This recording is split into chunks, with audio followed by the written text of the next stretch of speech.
All right. Thank you so much for taking the time to talk to me about your new film. I will be directing questions individually so we can sort of make the Zoom situation work. So, Amy, it's a question and a thank you because yesterday one of my 14-year-old sons sat down and sort of watched the movie with me, and it led to a beautiful conversation about addiction and mental health. So, that opening the door to that happening was part of what appealed to you, sort of taking on the challenge of playing Bev. I am so thrilled that this led to that conversation. I think anytime you take on a character like this or material like this, you hope that it leads to great conversation. So I'm glad to hear that.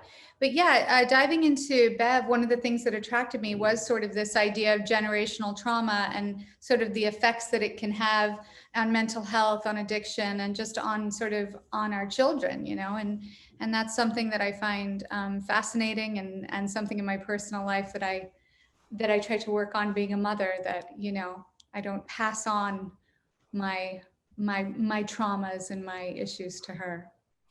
That's the everyday challenge of being a parent. But thank you for that. So, Glenn, let me ask you this, because the way you capture the spirit of your character in this is such beautiful to watch.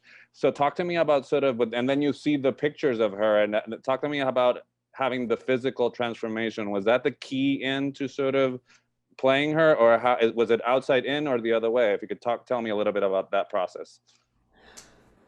I think for this character, it actually was both. I it was important for me as an actress not to be distracted by my own face, knowing that the audience was seeing me and just say, "Oh, that's Glenn." I thought it was really, really important to find a look and to try to get into the authentic look of Mama. And I had great help from the family to begin with, very specific things they told me about Mama, and then also with a wonderful hair and makeup team that we had to collaborate with to create that look. But it was very, very important for me because I'm not like her physically. I'm not like her. She was actually a much bigger woman than I am. But to try to do it, to start there with the atmosphere that this woman had, and the energy that she had, and the weakness that she had in her body, and the fierceness of her spirit.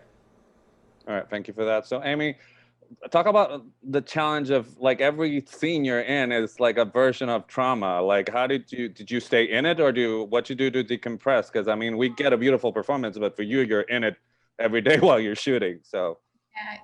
No, I think that I think when I was younger, I used to stay in it a bit more, but I think since having my daughter, I had to learn how to sort of create some balance between work and home, and kind of coming in and out of it. It helps to have such wonderful actors to work with, like Glenn and Gabe and Owen and Haley and Bo. Everybody's just so dedicated and supportive that it really uplifts you, and really helps you to sort of see the value of that challenge that you're taking on. I was just really, really blessed. And to have Ron, who is such a cheerleader, like seriously, you do these scenes and like halfway through the workday, he would come up and thank you. And he did that with everybody in all different departments. Just thank you for what you're giving. Thank you for your dedication. He was just so gracious. So that helps a lot. all right.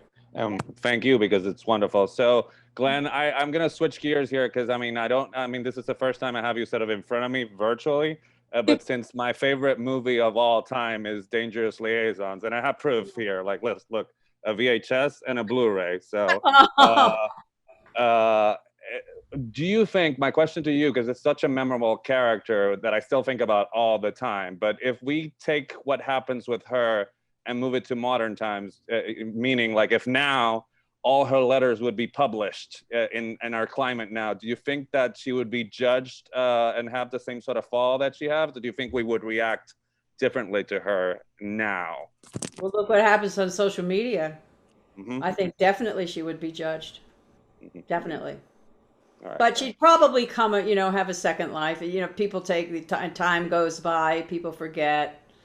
But I don't know. It depends on the ferocity of how she's, attacked. But, yeah. All right, so I'm trying not to freak out that I got to ask you a question about dangerous liaisons. So thank you about that. And my time is up. You guys stay safe wherever you are. Pleasure talking to you. Thank you. Thank you very much. You too. All right.